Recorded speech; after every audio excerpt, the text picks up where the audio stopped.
بسم اللہ الرحمن الرحیم۔ السلام علیکم، میں ہوں کلثوم اور آپ دیکھ رہے ہیں میرا یوٹیوب چینل۔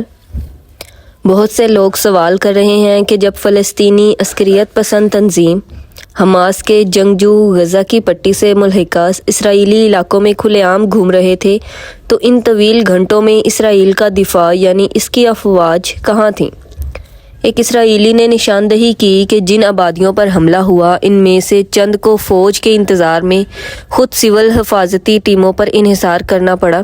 انہوں نے کہا کہ فوری رد عمل دینے والی قوت کے طور پر اسرائیلی فوج بالکل ناکام رہی، مگر یہ سب کیسے ہوا؟ اس سوال کا جواب تلاش کرنے میں تو کافی وقت لگے گا، تاہم فی الحال ایسا محسوس ہوتا ہے جیسے چونکا دینے والی برق رفتاری اور حماس کے آپریشن کی وسعت نے اسرائیلی دفاعی نظام کو ناکام بنا دیا ہے جو ایسے حملے کے لیے تیار ہی نہیں تھا۔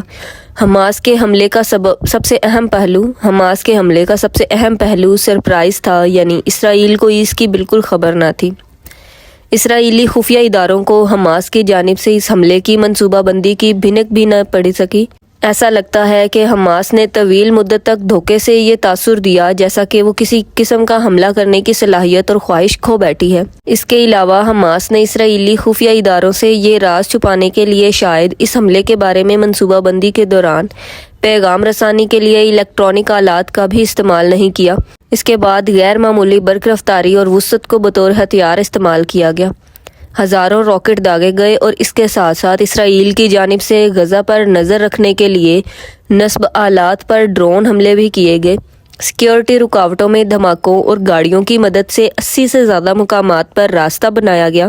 گلائیڈرز اور موٹر سائیکلوں پر سوار تقریباً 800 سے 1000 مسلح افراد سیلاب کی طرح غزہ سے نکل کر اسرائیل میں متعدد مقامات پر پھیل گئے۔ یہ حکمت عملی اسرائیلی دفاعی نظام پر حاوی ہونے میں مددگار ثابت ہوئی، کم از کم کچھ مدت کے لیے۔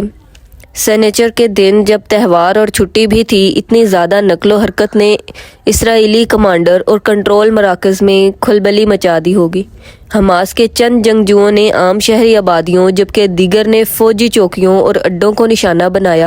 یہ امر بھی حیران کن ہے کہ چند فوجی چوکیوں پر اتنی آسانی سے قبضہ کر لیا گیا اور تصاویر میں دکھایا گیا کہ اسرائیلی ٹینک تک حماس کے قبضے میں تھے۔ سرحد پر جو نقب لگایا گیا تھا وہ اتنی دیر تک برقرار رہا کہ حماس کے جنگجو بآسانی اسرائیلی یرغمالیوں کو غزہ کی پٹی واپس لے جانے میں کامیاب ہوئے، اس سے پہلے کہ اسرائیل نے ٹینکوں کے ذریعے سرحدی رکاوٹوں پر لگی دراروں کو پر کیا۔ اسرائیلی دفاع بظاہر کمزور تھا اور جگہ جگہ خامیاں نظر آئیں۔ حالیہ مہینوں میں اسرائیلی دفاعی نظام کی توجہ غرب اردن پر رہی ہے اور غالباً حماس نے اسرائیلی فوج کو گمراہ کرنے کے لیے اسرائیلی معاشرے میں موجود اس تقسیم کا بھی فائدہ اٹھایا جس کی وجہ وزیر اعظم نیتن یاہو کی پالیسیاں ہیں۔ طویل عرصے سے اسرائیلی فوج اور خفیہ ادارے مشرق وسطیٰ میں ہی نہیں بلکہ دنیا بھر میں دفاعی صلاحیت کے اعتبار سے اولین صف میں شامل کیے جاتے ہیں، لیکن شاید انہوں نے اپنے مد مقابل کی صلاحیت کا درست اندازہ نہیں لگایا۔ امریکہ میں اسرائیل پر ہونے والے حالیہ حملوں کا موازنہ ستمبر 2001 کے حملوں سے کیا جا رہا ہے، جب کوئی بھی یہ اندازہ لگانے میں ناکام رہا کہ طیاروں کو ہتھیار کے طور پر استعمال کیا جا سکتا ہے۔ اسے اکثر تصور کی ناکامی کہا جاتا ہے۔ شاید ایسی ہی تصوراتی کا ناکامی اسرائیل کے مسائل کی وجہ بنی اور وہ اپنے دشمن کی جانب سے اتنے جرأت مندانہ منصوبے کے لیے تیار ہی نہ تھا۔